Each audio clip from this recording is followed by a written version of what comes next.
আসসালামু আলাইকুম জাতীয় বিশ্ববিদ্যালয়ের সকল শিক্ষার্থীরা। তোমাদের জন্য আজকে একটা বড় সুখবর নিয়ে আসলাম। বড় সুখবরটা হচ্ছে জাতীয় বিশ্ববিদ্যালয়ের ভর্তি পরীক্ষা ফি কমানোর সিদ্ধান্ত নিয়েছে। তো তোমরা যারা অনার্স ফার্স্ট ইয়ারে আছো, সেকেন্ড ইয়ারে আছো, বা থার্ড ইয়ারে বা ফোর্থ ইয়ারে, যে কোনো ইয়ারে হোক, ঠিক আছে, প্রতিটা ইয়ারেই ফি কমানোর কথা চলছে, ঠিক আছে, সিদ্ধান্তটা নিয়েছে। তো নিচে কি কি বলছে সে বিষয়টা তোমাদেরকে একটু ক্লিয়ার করে দিই। হ্যাঁ, কোন কোন ইয়ার এবার হচ্ছে ফি কমাবে বা কোন কোন ইয়ারে এবার ফি কমাবে সেটা হচ্ছে আমি বলে দেব।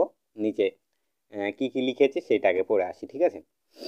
তো নিচে বলছে, আমরা যদি নিচের দিকে একটু লক্ষ্য করি, নিচে বলছে শিক্ষার্থীদের আর্থিক সুবিধা বিবেচনা করে জাতীয় বিশ্ববিদ্যালয় অবশেষে বিভিন্ন পরীক্ষার ফি কমানোর প্রাথমিক সিদ্ধান্ত নিয়েছে। মঙ্গলবার 29 অক্টোবর বিশ্ববিদ্যালয়ের সিন্ডিকেট কক্ষে অনুষ্ঠিত জরুরি বৈঠকে সিদ্ধান্ত গৃহীত হয়। বৈঠকে বিশ্ববিদ্যালয়ের ভাইস চ্যান্সেলর, তারপর পরীক্ষা নিয়ন্ত্রক, প্রক্টর সহ সংশ্লিষ্ট বিভাগের প্রধানরা উপস্থিত ছিলেন। হ্যাঁ, এতে শিক্ষার্থীদের প্রতিনিধিরাও অংশগ্রহণ নেই। হ্যাঁ, তারপরে হচ্ছে বৃহস্পতিবার 30 অক্টোবর বিশ্ববিদ্যালয় সূত্রে জানা যায়, দীর্ঘদিন ধরে পরীক্ষার ফি কমানোর দাবিতে শিক্ষার্থীরা অভিযোগ ও প্রস্তাব দিয়ে আসছিলেন। হ্যাঁ, তাদের সেই দাবি প্রচারা করেই ফি কমানোর উদ্যোগ নেওয়া হয়েছে। হ্যাঁ, তারপরে কি বলছে, তারা আরও জানিয়েছে এই বিষয়ে একটি চূড়ান্ত ঘোষণা আগামী 15 নভেম্বরের মধ্যে দেওয়া হবে, কিন্তু ঘোষণার আগে কলেজের অধ্যক্ষ ও বিশ্ববিদ্যালয়ের নীতি নির্ধারকদের সঙ্গে আলোচনা করে সিদ্ধান্ত করা হবে।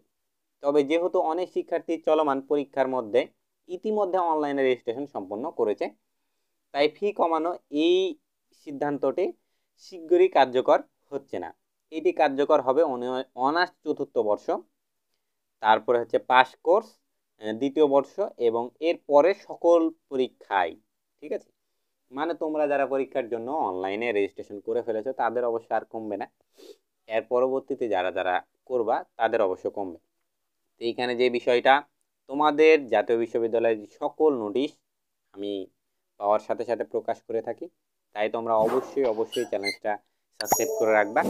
আর তোমাদের যদি কোনো প্রবলেম থাকে তোমরা অবশ্যই কমেন্টে জানাবা, আমি সাথে সাথে রিপ্লাই দেওয়ার চেষ্টা করব। হ্যাঁ, আর আমি একটু অসুস্থ, এর জন্য হয়তো ভিডিওতে ভালোভাবে বলতে পারিনি, তোমরা আমার জন্য একটু দোয়া করবা। তো আজকের মতো এই পর্যন্তই, সবাই সুস্থ থেকো, ভালো থেকো, আল্লাহ হাফিজ।